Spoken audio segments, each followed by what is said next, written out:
So the whole family of coronaviruses are named coronavirus because corona means crown. And so this refers to the way that the virus looks under the microscope, like there's a crown on the top of the virus. Some of them, 4 or 5 different kinds, cause common diseases among humans.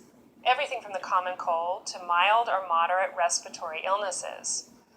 Other kinds of coronaviruses affect animals. And sometimes, on rare occasions, we see coronaviruses jump from animal species into the human population.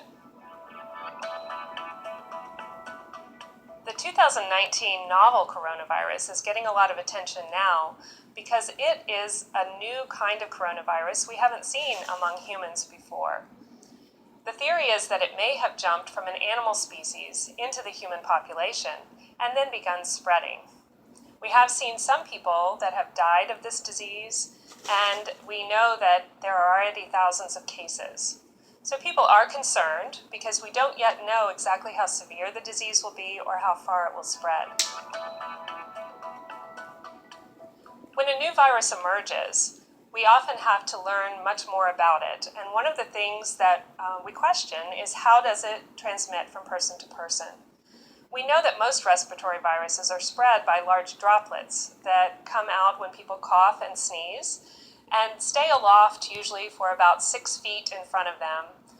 They land on surfaces and then can also be transmitted between person to person by touching those surfaces, such as doorknobs or other surfaces. Other viruses can spread in the air and stay aloft for a longer period of time in small droplet nuclei.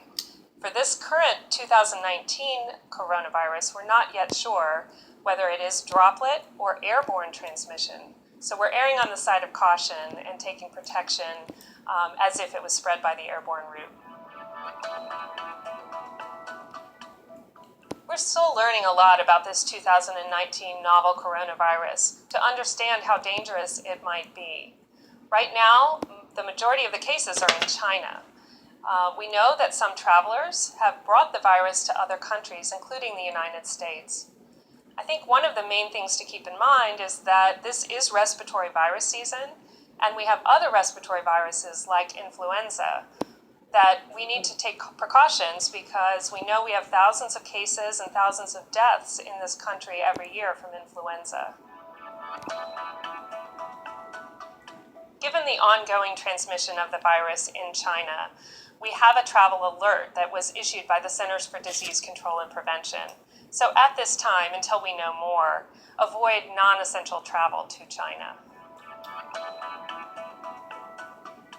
Johns Hopkins Health System and health systems across the nation are busy right now preparing to safely identify, isolate, evaluate, and care for patients with the 2019 novel coronavirus. We have the capability of doing this safely by utilizing personal protective equipment, by implementing travel screening so that we can quickly identify patients who have risk factors for the disease, and then implementing isolation precautions, the use of personal protective equipment, and other measures to make sure that we limit the spread of the virus. At the Johns Hopkins Hospital and throughout our health system, we routinely care for patients infected with diseases that are spread by the airborne route. So we have expertise to do this safely. When a new virus comes along that has unknown risks, we have extra measures that we can put in place, including our biocontainment unit that can advise us and put plans in place to safely care for these patients.